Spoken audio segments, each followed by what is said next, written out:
மகிமையும் கனமும் உண்டாவதாக.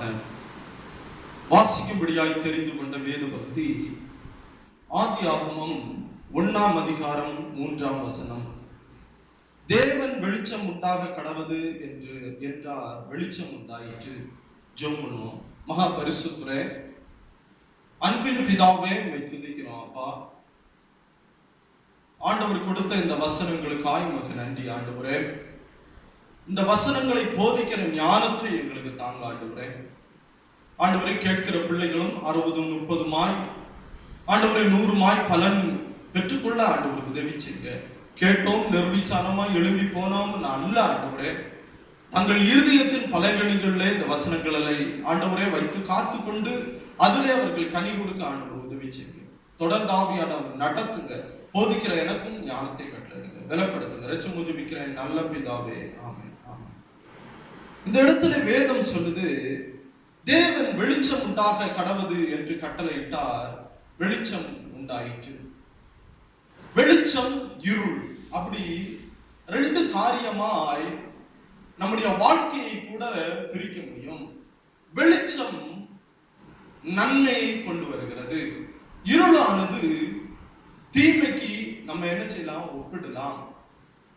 இன்னைக்கு நீங்க உலகத்துல பாத்தீங்கன்னா இருள்ல தான் அநேக பொல்லாத சம்பவங்கள் என்ன செய்யுது, நடக்குது. ஆனா வெளிச்சம் இருக்கிற இடத்துல ஒரு பாதுகாப்பு இருக்கிறதை நம்மால என்ன செய்ய முடியும், உணர முடியும். நம் வேதத்துல படிக்கும்போது கூட அநேக இடத்துல ஜனங்கள் யாத்திரையாய் வரும்போது அங்க சொல்லுகிற வார்த்தை என்னன்னா, இன்றைக்கு ராத்தங்கி காலையில நீங்க எழுப்பி என்ன செய்யலாம், போலாம். இன்னைக்கு ராத்திரி இங்க நீங்க தங்கிட்டு அதிகாலமே எழுப்பி உங்கள் யாத்திரையை நீங்க என்ன செய்யலாம், தொடரலாம் அப்படின்னு வேதத்துல அநேக இடத்துல நம்மாலே படிக்க முடியும். ஏன்னா இந்த பகல் வேளை நமக்கு பாதுகாப்பை கொண்டு வருகிறது. நம்முடைய பிரயாணங்கள் அது நமக்கு சுலபமாய் என்ன செய்து அமைந்து விடுகிறது. ஆனா இந்த ராத்திரியை குறித்து நம்ம எடுக்கும்போது, ராத்திரியிலே குழிகளும் நமக்கு கண்ணுக்கு தெரியாது, இல்ல ஒரு விஷ ஜந்துக்கள் இருந்தா நமக்கு தெரியாது. அதே மாதிரி எவ்வளவு பொல்லாங்குகள் இந்த இருட்டிலே ஒளிந்து இருக்கிறது. ஆனா இந்த பகல் நமக்கு தெளிவாய் பாதையை காட்டுகிறது. அப்படி பார்க்கும்போது ஆண்டவர் பாத்தீங்கன்னா வெளிச்சம் உண்டாக கடவுது என்று கட்டளையிட்டார், வெளிச்சம் உண்டாயிற்று. ஆழத்திலே இருள் இருந்தது. வேதம் சொல்லுது, ஆழத்திலே இருள் இருந்தது. இன்னைக்கு அநேகருடைய இருதயத்தின் ஆழத்திலே இருள் இருக்கிறது. கர்த்தர் வெளிச்சம் உண்டாக கடவுது என்று கட்டளையிட்டார், வெளிச்சம் உண்டாயிற்று. நம்முடைய இருதயத்தின் இருளை மாற்றணும்னா அது ஒருவரால் மட்டும்தான் முடியும். யாருன்னா ஆண்டவராகிய இயேசு கிறிஸ்து. அவர் அந்த இருதயத்திலே நம்முடைய இருள் அடைந்த இருதயத்தை அவர் வெளிச்சமாய் மாற்றும் போதுதான் நம்முடைய வாழ்க்கையிலே நன்மை உண்டாகுது. ஆதியாகமம் 1ஆம் அதிகாரம் 2ஆம் வசனம் படிச்சு பாருங்க. பூமியானது ஒழுங்கின்மையும் வெறுமையுமா இருந்தது, ஆழத்திலே இருள் இருந்தது. தேவ ஆவியானவர் ஜலத்தின் மேல் அசைவாடி கொண்டிருந்தார். ஆழத்திலே இருள் இருந்தது ஆண்டவருக்கு வேதம் சொல்லுது. அந்த இருள்ல என்ன இருக்குன்னு யாருக்குமே என்ன செய்யாது, தெரியாது. ஆண்டவருக்கு வேதம் சொல்லுது, அவர்கள் தேவனை துதியாதிருந்து அவர்களுடைய இருதயம் இருள் அடைந்தது. தங்கள் இருதயம் இருள் அடைந்ததுனால அந்த இருள்ல என்ன இருக்கும், என்ன வாசம் பண்ணும், பொல்லாப்பு இருக்கும், தீமை இருக்கும், எரிச்சல்கள் இருக்கும், பெருமை இருக்கும், பொறாமைகள் இருக்கும், பொல்லாப்பு இருக்கும். ஆனா வெளிச்சம் அந்த இடத்துல வருகிற வேளையிலே அந்த இடத்துல நன்மை உண்டாகும், அந்த இடத்துல பாவ மன்னிப்பு உண்டாகும், அந்த இடத்துல சுகம் உண்டாகும், அந்த இடத்துல சமைக்கம் உண்டாகும். அப்படிதான் ஆண்டவருக்கு வேதம் சொல்லுது. இந்த ஆழத்துல பிசாசானவன் இந்த பூமியை கெடுத்து வச்சிருந்தான். அவன் இருள்னாலே இந்த பூமியை என்ன செய்து வச்சிருந்தான், கெடுத்து வச்சிருந்தான். ஆனா தேவன் வெளிச்சம் உண்டாக கடவுள் என்று கட்டளையிட்ட மாத்திரத்திலே வெளிச்சம் உண்டாயிற்று ஆண்டவருக்கு வேதம் சொல்லுது. அப்ப இருளையும் வெளிச்சத்தையும் கர்த்தர் வெவ்வேறாய் பிரித்தார் ஆண்டவருக்கு வேதம் சொல்லுது. நீங்க படிங்க தொடர்ந்து. யோபு 29ஆம் அதிகாரம் 2, 3, 4, 5, 6 வசனங்களை படிப்போம். 2லிருந்து 6 முடிய. யோபு 29, 2லிருந்து 6. சென்ற போன மாதங்களிலும் தேவன் என்னை காப்பாற்றி வந்த நாட்களிலும் எனக்கு உண்டாயிருந்த சீர் இப்பொழுது இருந்தால் நலமாய் இருக்கும். அப்பொழுது அவர் தீபம் என் தலையின் மேல் பிரகாசித்தது. அவர் அருளின வெளிச்சத்தினாலே இருளை கடந்து போனேன். தேவனுடைய ரகசிய செயல் என் கூடாரத்தின் மேல் இருந்தது. அப்பொழுது சர்வ வல்லவர் என்னோடு இருந்தார். என் பிள்ளைகள் என்னை சூழ்ந்திருந்தார்கள். என் பாதங்களை நான் நெய்யினால் கழுவினேன். கண்மலையிலிருந்து எனக்காக எண்ணெய் நதி போல ஓடி வந்தது. அந்த செல்வ நாட்களின் சீர் இப்பொழுது இருந்தால் நலமாய் இருக்கும். இந்த இடத்துல யோபு ஒரு காரியத்தை பதிவு பண்ணுகிறான். என்னன்னா, அன்னைக்கு தேவனுடைய வெளிச்சம் எனக்கு இருந்ததுனாலே நான் வெளிச்சத்திலே நடந்தேன். அதனாலே தேவனுடைய சீர் எனக்கு இருந்தது. முந்தின சீர் எனக்கு இப்பொழுது இருந்திருந்தால் நலமாயிருக்கும். முந்தின சீர்னா என்னன்னா, முந்தின ஆசீர்வாதம், முந்தின ஒரு வெளிச்சம். அன்னைக்கு நான் வெளிச்சத்திலே நடந்தேன். அன்னைக்கு எனக்கு பாதை தெரிந்தது. அன்னைக்கு என் வீடு ஆசீர்வதிக்கப்பட்டிருந்தது. அன்னைக்கு என் குடும்பங்கள் ஆசீர்வதிக்கப்பட்டிருந்தது. அன்னைக்கு என் குடும்பத்திலே நன்மை இருந்தது. நெய்யினாலே என் பாதத்தை கழுவுனேன். எதனாலே பாதத்தை கழுவுனானா? நெய்யினாலே பாதத்தை கழுவின. மலைகளில் இருந்து எண்ணெய் எனக்கு என்னவாய் ஓடி வந்தது? ஆறாய் ஓடி வந்தது. எல்லா நன்மையும் எனக்கு இருந்தது. ஆனா இன்னைக்கு நன்மை இல்லாதபடி ஒரு துக்கத்தை நான் அனுபவித்துக் கொண்டிருக்கேன். வேலைக்காரனை நான் கூப்பிடுறேன், படிங்க. வேலைக்காரன் எப்படி போறான்? யோபு 19:15 படிச்சு பாருங்க. வேலைக்காரன் காது கேளாதவனை போல் போனான்னு வேதம் சொல்லுது. படிங்க. என் வீட்டு ஜனங்களும் என் வேலைக்காரிகளும் என்னை அந்நியனாக எண்ணுகிறார்கள். அவர்கள் பார்வைக்கு நான் பரதேசியானேன். என் வேலைக்காரனை நான் கூப்பிடுகிற போது அவன் எனக்கு உத்தரவு கொடான். நான் என் வாயினால் அவனை கெஞ்ச வேண்டியதா இருக்கிறது ஆயிற்று. பாருங்க, எப்படி வேலைக்காரன் எப்படி இருக்கானா? தண்ணி கேட்கிறான் யோபு, தண்ணி கொண்டு வா. அவன் காது கேளாதவனை போல போகிறான். ஆனா இதே யோபு முன்னாடி எப்படி இருந்தான்னா, அநேக வேலைக்காரர்கள் அவனுக்கு இருந்தாங்க. அவன் கண் பார்வையில அவன் அப்படி பார்த்தாலே போதும், தண்ணி அவன் கையில வரும். நெய்யினாலே அவன் பாதத்தை கழுவினான் ஆண்டவருக்கு வேதம் சொல்லுது. எல்லா நன்மையும் அனுபவித்த அந்த சீர் அவனை விட்டு விலகின உடனே இன்னைக்கு அவனுக்கு என்ன தெரியலன்னா, பாதை தெரியல. அதனாலதான் தேவனை பார்த்து சொல்லுகிறான், முந்தின சீர் எனக்கு உண்டாயிருந்தால் எனக்கு இன்னைக்கு நலமா இருக்கும். அன்னைக்கு இருந்தது மாதிரி நான் இன்னைக்கு வாழ்ந்திருப்பேன்னா என்னுடைய வாழ்க்கை எப்படி இருக்கும்? நலமா இருக்கும். ஒருவேளை நீ வாழ்ந்து கட்டிருக்கலாம், இல்ல நீ வாழவே இல்லையா இருக்கலாம். ஆனா இன்னைக்கு ஆண்டவரை பார்த்து கேளு, ஆண்டவரே என்னுடைய வாழ்க்கையில வெளிச்சத்தை கொண்டு வாங்க. ஆண்டவரே என்னுடைய வாழ்க்கை வெளிச்சம் நிறைந்த ஒரு வாழ்க்கையாய் மாறட்டு. இருள் என்னை விட்டு அகன்று போட்ட ஆண்டவரே, இந்த இருளினாலே நான் என்னுடைய பாதை அறியாதபடி நான் ஒரு குருடனை போல நடந்து போய் கொண்டிருக்கேன். ஆண்டவரே எனக்கு பாதையை காட்டும். ஆண்டவர்கிட்ட கேளுங்க. ஆண்டவர் உனக்கு பாதையை காட்டுகிறவர். அவர் குருடர்களுக்கு என்ன காட்டுறாராம்? பாதையை காட்டுறாராம். குருடர்களுக்கு, கண்ணு தெரியாதவனுக்கு அவர் பாதையை காட்டுறாரு. படிங்க. ஏசாயா 9ஆம் அதிகாரம் 2ஆம் வசனத்தை படிச்சு பாருங்க. ஏசாயா 9:2.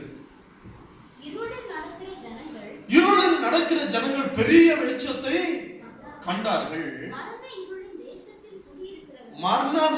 இருளின் தேசத்திலே குடியிருக்கிறவர்கள், பாத்தீங்களா? மரண இருளின் தேசத்தின் மேல் குடியிருக்கிறவர்களின் மேல் வெளிச்சம் பிரகாசித்தது. அப்ப இருள் ஒரு மரணம், இருள் ஒரு துக்கம், இருள் ஒரு கண்ணீர், இருள் ஒரு கண்ணீர்.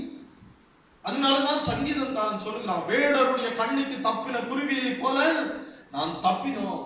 கண்ணுக்கு தெரியாது, அப்படிதானே? நமக்கு வச்சிருக்க டிராப் எப்பயுமே எதுல தெரியாது?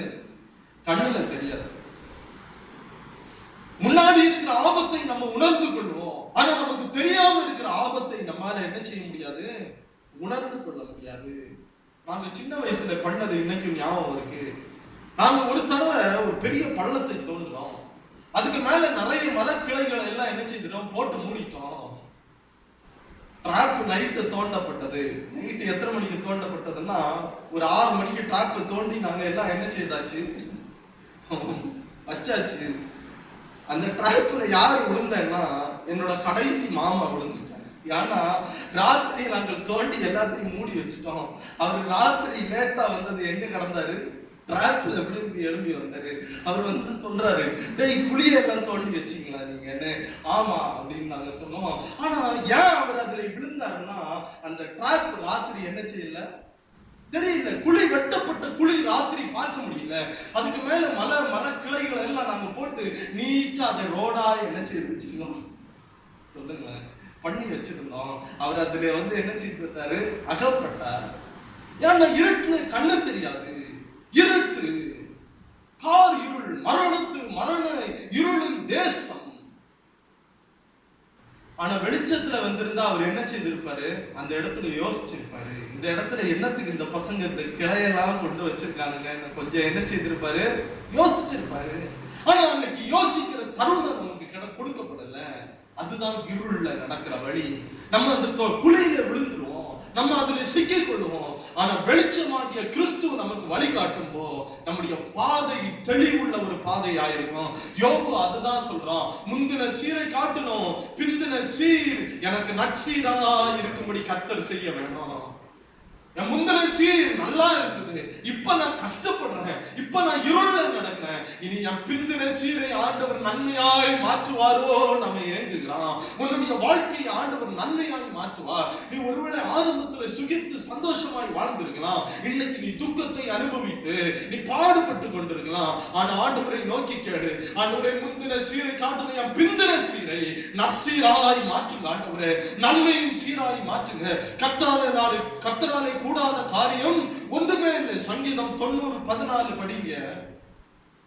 சங்கீதம் 90:14. உம்முடைய காருண்யம், உம்முடைய அற்புத அதிசயங்களாலே என்னை என்ன செய்கிறீர், திருப்தி ஆக்குகிறீர். படிங்க. நாங்கள் எங்கள் வாழ்நாளெல்லாம் களி கூர்ந்து மகிழும்படி காலையிலே உம்முடைய கிருபையினாலே எங்களை திருப்தி ஆக்குகிறீர். நாங்கள் வாழ்நாள் எல்லாம், ஒரு நாள் 2 நாள் இல்லைங்க, ஒரு நாள் 2 நாள் இல்ல, கொஞ்ச நாள் இல்ல, என் வாழ்நாள் எல்லாம் களி கூர்ந்து மகிழும்படி காலையிலே எங்களை புதிய கிருபையினாலே திருப்தி ஆக்குகிறேன். நான் எப்பயுமே ஆண்டவர்கிட்ட ஒண்ணு ஜெபம் பண்ணுவேன், எவ்வளோ பாடு உலகத்துல அனுபவிச்சாச்சு ஆண்டவரே, இனி எனக்கு ஒரு நன்மை வரும்னா அது பர்மனன்ட் நன்மையா இருக்கணும்.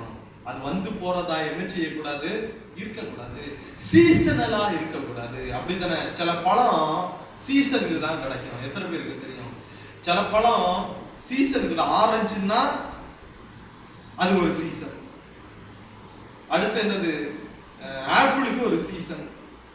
ஆனா சில பழம் எல்லா சீசன்லயும் கிடைக்கும். அது என்ன பழம்னா வாழைப்பழம். எல்லாம் எல்லா சீசன்லயும் கிடைக்கும். எந்த சீசன், ஜனவரியில போனாலும் கடையில வாழைப்பழம் இருக்கும், நீ பிப்ரவரியில போனாலும் இருக்கும், டிசம்பர்ல போனாலும் இருக்கும். அந்த நன்மை குறைகிறது இல்ல.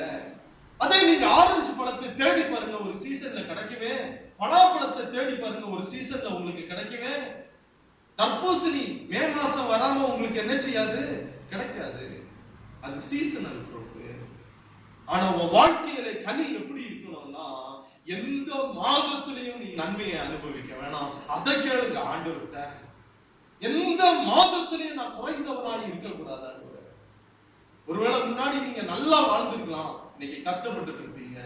ஆனா இனி உள்ளது கேளுங்க, இனி என் வாழ்க்கையில நன்மை வந்ததுன்னா அதுக்கப்புறம் கஷ்டம் வரவே, பிரச்சனை வரவே கூடாது ஆண்டவரே. அமைதியாய் போக வேணும், என் வீடு அமைதியாய் போக வேணும், என் வீடு சந்தோஷத்தினால் நிரப்பப்பட்டதா இருக்க வேணும், குறை இல்லாதபடி கர்த்தர் நடத்த வேணும்.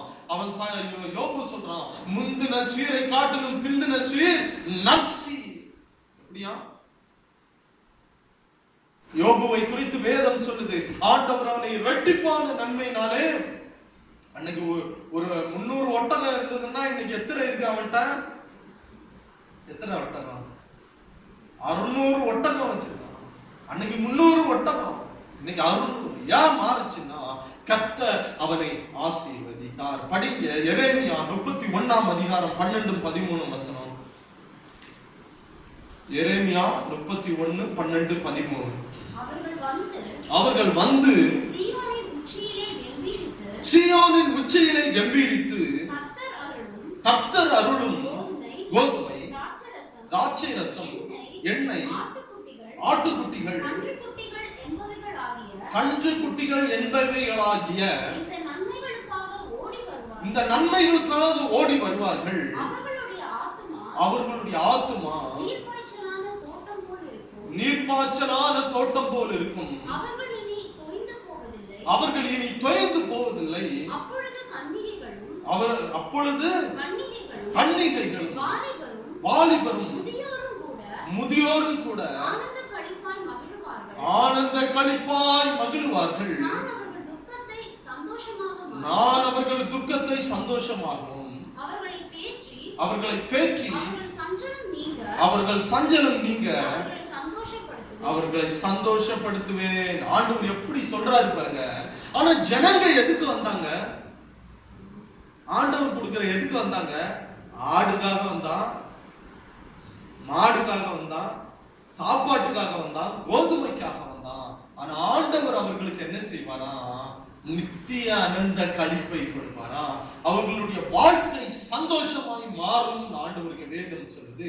அவர்களுடைய வாழ்க்கையில களிப்பு உண்டாகும். ஆண்டவருக்கு வேதம் சொல்லுது. அவர்கள் வீடு சமாதானத்தின் வீடாய் மாறும். அவர்கள் வீடு வெளிச்சத்தின் வீடாய் மாறும். கார் இருள் எப்படி என்ன செய்துச்சா? நீங்கிற்று. ஆண்டவருக்கு வேதம் சொல்லுது. கார் இருள் நீங்கிற்று, கார் மேகம் நீங்கிற்று, பொல்லாம்பு நீங்கிற்று. ஆண்டவருக்கு வேதம் சொல்லுது. ஏசாயா 53:4 படிச்சு பாருங்க. அவர் என்னுடைய துக்கங்களை எல்லாம் சுமந்துட்டாரு. படிங்க. ஏசாயா 53:4. மெய்யாகவே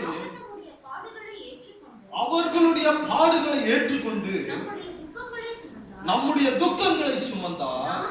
நாமோ அவர் தேவனால் அடிபட்டு பாதிக்கப்பட்டு சிறுமைப்பட்டவர் என்று எண்ணினோம்.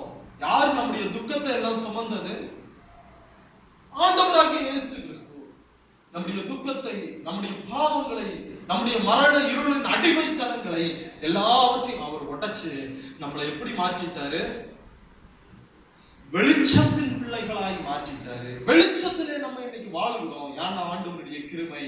படிங்க ஏசாயா 35:10 அதிகாரம்.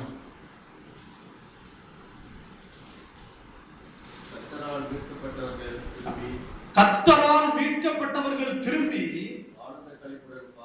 ஆனந்த களிப்புடன் பாடி சீயோனுக்கு வருவார்கள். நித்திய மகிழ்ச்சி. என்ன மகிழ்ச்சி? நித்தியம்னா அர்த்தம் என்னங்க? ஒரு நாள் 2 நாள் சந்தோஷம் இல்ல, வாழ்நாள் முழுவதும் சந்தோஷம் அவர்கள் தலையின் மேல். இன்னைக்கு உங்க வாழ்க்கையில வாழ்நாள் முழுவதும் சந்தோஷம் இருக்கா? கேளுங்க, சொல்லுங்களேன். வாழ்நாள் முழுவதும் நீ சந்தோஷமாய் வாழ்றியா? ஆண்டவருக்கு வேதம் சொல்லுது, நித்திய மகிழ்ச்சி அவன் தலை மேல இருக்கும். ஆனந்த களிப்போடு சீயோனுக்கு அவர்கள் ஓடி வருவார்கள். நித்திய மகிழ்ச்சி இருக்குமா? இன்னைக்கு நீ சந்தோஷமா இருந்து நாளைக்கு அல்ற அனுபவம் அல்ல. ஆண்டவர் சொல்றாரு, நித்தியமாய் உன் வாழ்க்கையில சந்தோஷம் இருக்கும். நித்தியமாய் உன் வாழ்க்கையில துக்கத்தை ஆண்டவர் மாற்றுவா. நித்தியமாய் உன் வறுமையை மாற்றுவா. நித்தியமாய் நீ பசியாய் நீ இருக்கிறது இல்ல, நித்தியமாய் உன்னுடைய நன்மைகள் எல்லாம் நீ அனுபவிக்க. அததான் ஆண்டவர் சொல்றாரு. நான் எப்பயுமே ஒன்று சொல்றேன், இனி வருகிற ஆசீர்வாதம் எனக்கு நித்தியமான ஆசீர்வாதமாக இருக்க வேணும். அது லேட்டா வந்தாலும் கவலை இல்லை. ஆனா வருகிற ஆசீர்வாதம் எப்படிப்பட்டதா இருக்க வேணும்? நித்தியமான ஆசீர்வாதம். படிங்க தொடர்ந்து. அப்போஸ்தலர் 27ஆம் அதிகாரம் 20ஆம் வசனத்தை குறித்து நம்ம படிக்கும்போது, பவுல் அப்போஸ்தலர்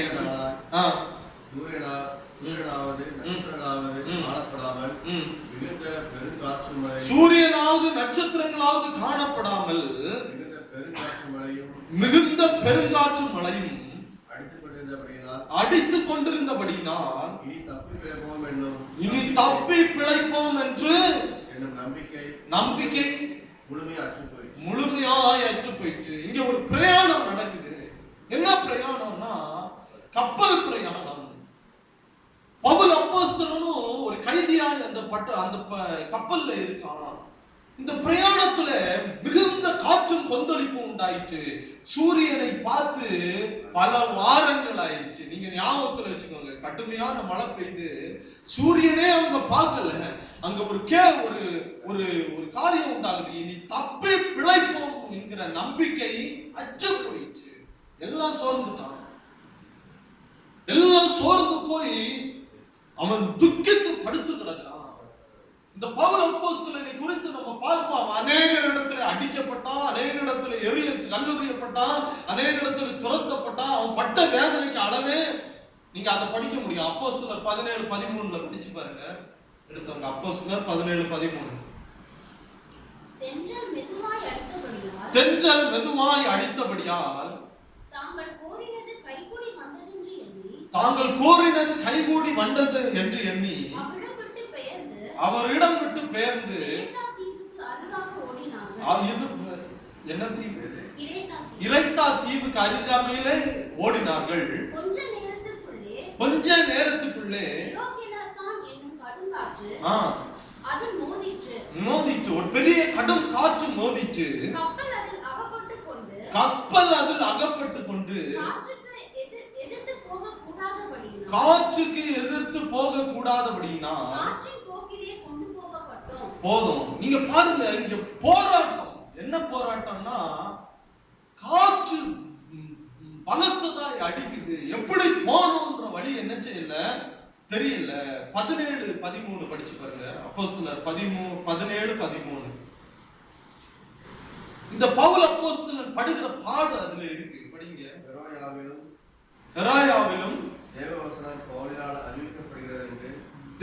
வசனம் பவுலினால் அறிவிக்கப்படுகிறது என்று தெசலோனிக்கேயராகிய யூதர்கள் அறிந்தபோது பாத்தீங்களா, அங்கேயும் வந்து ஜனங்களை இவனுக்கு எங்க போனாலும் என்னதுதான் பிரச்சனை. இந்த யூத ஜனங்களும் இவனுக்கு விரோதமா என்ன செய்துட்டாங்க? எழும்பிட்டாங்க. எங்க போனாலும் துரத்தப்படுகிறது, ஜெயில இருக்கிறது, கைதியாய் போறது, இதுதான் இவருடைய வாழ்க்கை. ஆனா நீங்க பாருங்க, அங்க ஜனங்கள் கேட்கல, அவனுக்கு சுவிசேஷத்தை அறிவிக்க முடியல. ஆனா இங்க கப்பல்ல எத்தனை பேர் கூட போயிட்டு இருக்கான்? 300 பேருக்கு மேல அவன் கூட போய் கொண்டிருக்கான். நீங்க பாத்தீங்கன்னா பயங்கரமான காற்று கொந்தளிப்பு, சமாதானத்தை எல்லாரும் இழந்துட்டான். இனி தப்பி பிழைப்போன்ற நம்பிக்கை. ஆனா அவன் சொல்றான் பாருங்க, திடன் கொள்ளுங்கள், கர்த்தருடைய தூதன் என்னோடு பேசினா இனி நமக்கு எந்த சேதமும் வராது. நம்ம கப்பலுக்கு சேதம் வரும், ஆனா நமக்கு எந்த சேதமும். நீங்க ஞாபகத்துல வச்சுக்கோங்க, அவன் அதுக்கடையில சொல்றான் அழகாய், நீங்க சாப்பிட்டு 14 நாள் ஆயிடுச்சு, எல்லாரும் எழுப்பி சாப்பிடுங்க, ஏன்னா நீங்க திடன் பண்ணுங்க, அப்போதான் நம்ம இதை மேற்கொள்ள முடியும். நிறைய பேரு பிரச்சனை வந்த உடனே எதை விட்டுருவாங்கன்னா சாப்பாடை விட்டுருவாங்க. நான் எப்பயுமே ஒண்ணு சொல்லுவேன், பிரச்சனை அதிகரிக்கும்போது சாப்பாடு அதிகரிங்க. ஏன்னா அப்பதான் நம்ம திட்டனா என்ன செய்ய முடியும், இருக்க முடியும். பவுல் அப்போஸ்தலன் சொல்லுகிறான், நீங்க உங்க ஆகாரத்தை புசிங்க. அவன் அப்பத்தை பிட்டு அதை சாப்பிட்டு என்ன செய்தானா, தண்ணீர் குடிக்கிறான். அவன் அப்பத்தை பிட்டு சாப்பிடுறான். யானா அவன் ஸ்தோத்திரம் பண்ணி அதை பிட்டு புசித்தான் ஆண்டவருக்கு வேதம் சொல்லுது. யானா பலன் அடையும்படி. அவனுக்கு தெரியும், இனி என் தேவன் யார்கிட்ட சொல்லிட்டாருன்னா இனி எனக்கு ஆபத்து. அந்த மனுஷருக்கு எல்லாம் ப்ராமிஸ் பண்றான், நீ ஒரு சேதமும் நமக்கு என்ன செய்யாது. இங்க அவன் கொல்லப்பட வேணும், அவன் கைதியாய் போய் கொண்டிருக்கான். ஆனா வேதம் சொல்லுது, 100க்கு அதிபதி அவனை காப்பாற்றி விடுகிறான், அவனை காப்பாற்றி விடுறான். போர் வீரர்கள் எழும்புறாங்க, ஏன்னா கப்பல் கரை தட்டுருச்சு, நீந்த கூடியவன் நீந்திக்கோ. ஆனா இந்த கைதிகள் தப்பி போயிருவான்னு சொல்லி அவனை கொல்ல எத்தனம் பண்ணுகிறாங்க. ஆனா அங்க 100க்கு அதிபதி எழும்புறான், மனதில்லாதபடி அதை தடுத்து அவன் சொல்றான், ஐயோ அவனை நீ ஒண்ணும் பண்ண வேணாம், அவனை பாதுகாக்கிறான். ஏன்னா தேவ வசனம் வெளிச்சம் உங்களை பாதுகாக்கும், வெளிச்சம் உங்களை விடுதலையாக்கும், வெளிச்சம் உங்களுக்கு வழி அறியாத இடத்திலையும் வழியை காட்டும், உங்களை எல்லா மனுஷருக்கு மேலாக உங்களை உயர்த்தும். எப்படி? ஏன்னா நீங்க வெளிச்சத்தின் பிள்ளைகளாய் இருக்கிறீர்கள். ஆண்டவர் உங்களை ஆசீர்வதிப்பாராக. யாத்திராகமம் 14ஆம் அதிகாரம் 19ஆம் வசனத்தை நம்ம பார்க்கும்போது கர்த்தர் இஸ்ரவேல் ஜனங்களை வெளிச்சமாய் வழி நடத்தி கொண்டு வந்தார். படிங்க. யாத்திராகமம் 14:19. அப்பொழுது இஸ்ரவேலின் சேனைக்கு முன்பாக நடந்த தேவ தூதனானவர் விலகி அவர்களுக்கு பின்னாக நடந்தார். அவர்களுக்கு முன்னிருந்த மேக ஸ்தம்பமும் விலகி அவர்கள் பின்னே நின்றது. இந்த இடத்துல பாருங்க, ஆண்டவர் மேக ஸ்தம்பமாய் முன்னே நடத்தி கொண்டிருக்கிறார். திடீர்னு அங்க என்னது காணோம்? அந்த வெளிச்சத்தை காணோம், அந்த மேக ஸ்தம்பத்தை காணோம். ஆனா அது என்ன செய்துதான் பின்னாக விலகி அவர்களையும் இஸ்ரவேலின் சேனையையும் இஸ்ரவேலையும் எகிப்தினுடைய சேனையும் நெருங்க விடாதபடிக்கு அது அங்க தடையால் என்ன செய்தது? நம்ம அநேக இடத்துல நினைக்கிறோம் நம்மள ஆண்டவர் விட்டு போயிட்டாரு, நம்ம தனியா நிக்கிறோம் அப்படின்னு நினைக்கிறோம். ஆண்டவர் உங்களை விட்டுட்டு என்ன செய்யல, போகல. அவர் பின்னாக உனக்காக யுத்தம் பண்ணி கொண்டிருக்கார். ஆண்டவருக்கு வேதம் சொல்லுது, அவர் முன்னாடி நடத்துற தேவன் மாத்திரமல்ல, அவர் பின்னாகவும் நடத்துகிற ஆண்டவருக்கு வேதம் சொல்லுது. இதோ வழி, இதுவே வழி, இதுவே நடவுங்கள் என்கிற சத்தம் எங்க கேட்குமா? முன்னாடி கேட்கும். நான் சொல்லுது பின்னாலே கேட்கும். பின்னாலே ஆண்டவர் வருகிறார். சில இடத்துல ஆண்டவர் முன்ன நடக்க விட்டு எங்க வராரு? பின்னாலே வந்து கொண்டிருக்காரு. முன்ன நம்ம நினைக்கிறோம் எங்களுக்கு வழியே திறக்கப்படல, சில இடத்துல நீ நடக்கணும். ஆனா ஆண்டவருக்கு தெரியும் உன்னை பாதுகாக்க பின்னாய் அவர் என்ன செய்து கொண்டிருக்காரு, வந்து கொண்டிருக்கார். சில டிசிஷன்ஸ் நம்ம எடுக்கணும் விசுவாசத்தினாலே. விசுவாசத்தினால் நீதிமான்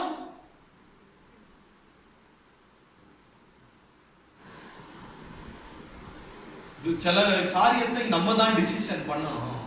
ஆனா ஆண்டவர் பின்னால இருக்காரு.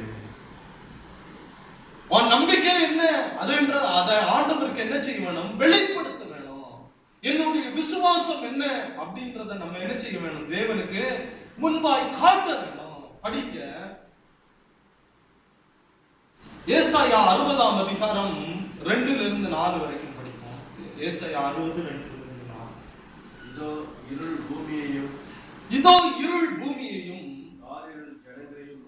கார் இருள் ஜனங்களையும் மூடும். ஆனாலும் உன்மேல் கர்த்தர் எப்படியா? இதோ இருள் எதை மூடுமா? பூமியையும் கார் இருள் ஜனங்களையும் மூடும். ஆனாலும் உன்மேல் கர்த்தர் உதிப்பார்.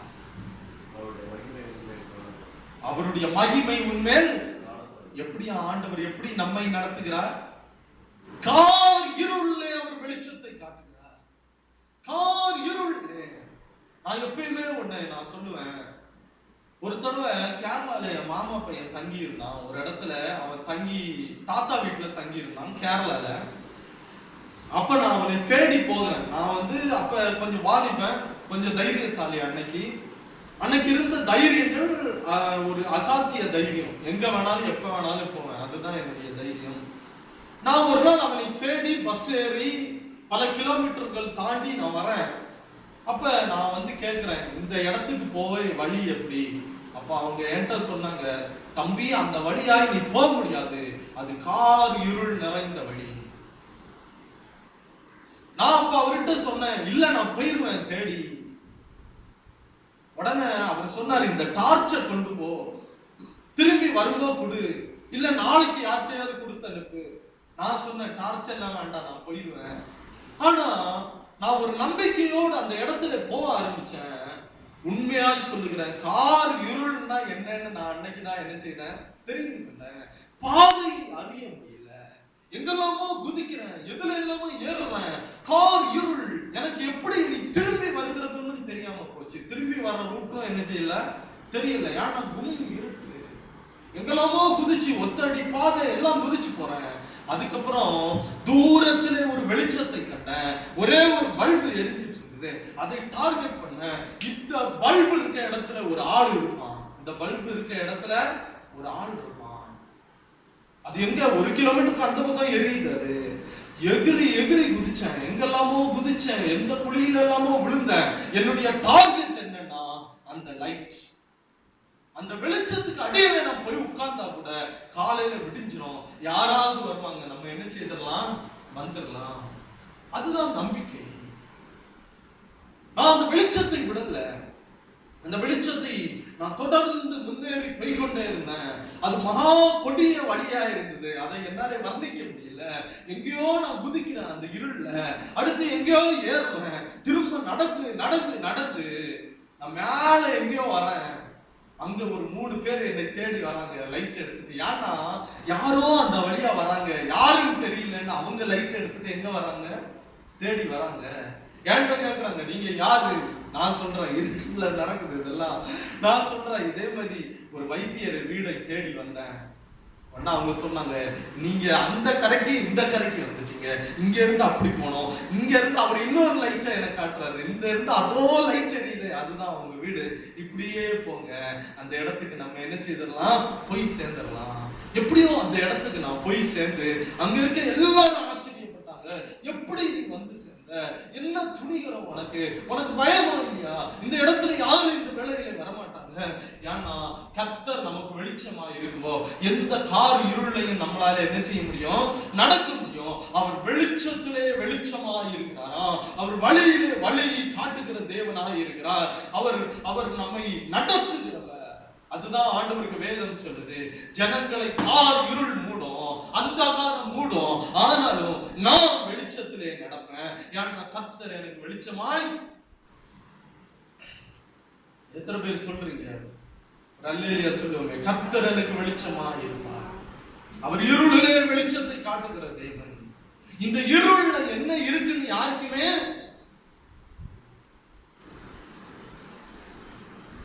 எங்க அப்பா சொல்லுவாங்க, ஒரு நாள் ஒரு ஒத்தடி பாதை அவர் அது போயிட்டு இருந்தாராம். அந்த ஒத்தடி பாதையில இருட்டு, பயங்கரமான இருட்டு. அந்த இடத்துல யூத் காங்கிரஸ்ல என்னவோ இருந்தார் அன்னைக்கு. அந்த டைம்ல அந்த வழியாகி அவர் போய் கொண்டிருக்கும்போ இருட்டு, பயங்கரமான இருட்டு. ஒரு 4 பேரை டீமை கூட்டிட்டு போறாரு அவர் ஏதோ ஒரு வேலைக்காக. அப்ப ஒரு இடத்துல போய் அவங்க உட்கார்ந்து இருக்காங்க. ஒரு 2-3 மணி நேரம் உட்கார்ந்து இருக்காங்க. அந்த இடத்துல உட்கார்றாங்க, பேசுறாங்க, எடுக்கிறாங்க. அடுத்து அங்க இருந்து கிளம்பி என்ன செய்துட்டாங்க, வந்துட்டாங்க.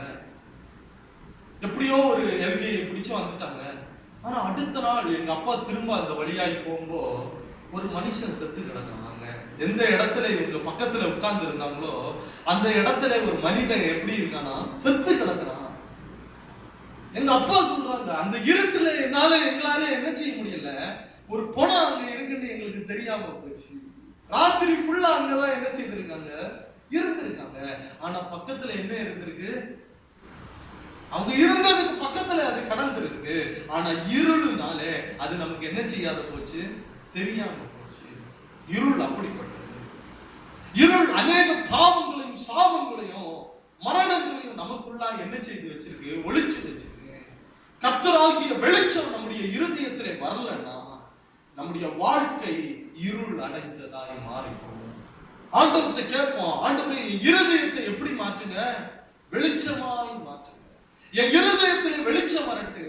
எல்லாரும் கேட்பாங்க வாயை திறந்து, என் வாழ்க்கையில வெளிச்சம் வரட்டு ஆண்டவரே, நித்திய மகிழ்ச்சி வரட்டு, டெம்பரவரி வேண்டாம் ஆண்டவரே, இன்னைக்கு போய் நாளைக்கு வருகிற நன்மை எனக்கு வேண்டாம், எனக்கு டெம்பரவரி எதுவுமே வேண்டாம்ப்பா, பர்மனன்ட் நன்மை வேணும் ஆண்டவரே, பர்மனன்டான ஆசீர்வாதங்கள் வேணும்.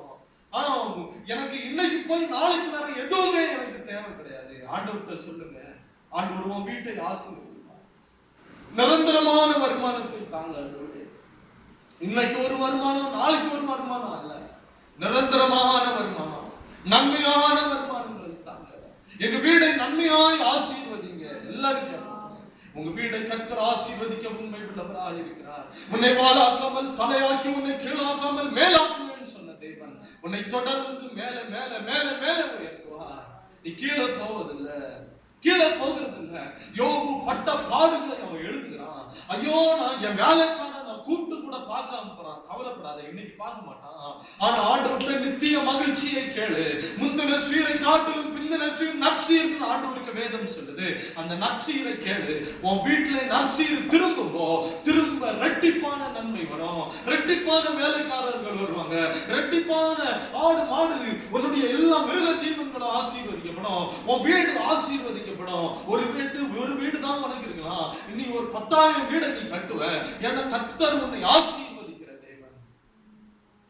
இன்னைக்கு நீ ஒரு துணி கூட இல்லாம கஷ்டப்படுவ, நாளைக்கு நீ ராஜாக்களின் வஸ்திரத்தை உடுத்துகிறவனாய் கர்த்தர் உன்னை மாற்றுவார். ஜெபம் பண்ணுவோமா எல்லாரும்? ஆண்டவரை பார்த்து கேட்போம், எங்க வீடை, எங்க குடும்பங்களை, எங்க சபையை எல்லாவற்றையும் ஆசீர்வதிங்க ஆண்டவரே. ஏனோ தானோ நிர்விசாரமாய் எங்களுடைய வாழ்க்கை போய் கொண்டிருக்கிறது, நிர்விசாரமாய் எங்களுடைய நாட்கள் போய் கொண்டிருக்கிறது.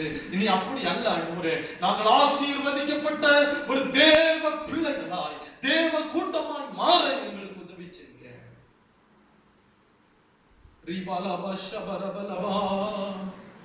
வெளிச்சத்திலே வெளிச்சம் வர வேணாம். அவர் நம்முடைய நீதியை பட்ட பகலை போல மாற்றுவார் ஆண்டவருக்கு வேதம் சொல்லுது. நீதிமான்களை சிநேகிக்கிற தேவன், நீதிமான்களை ஆசீர்வதிக்கிற தேவன். மகா பரிசுத்தரே, அன்பின் பிதாவே, உம்மை துதிக்கிறேன். மகிமையான இந்த வேளைக்காய் உமக்கு நன்றி செலுத்துகிறோம்.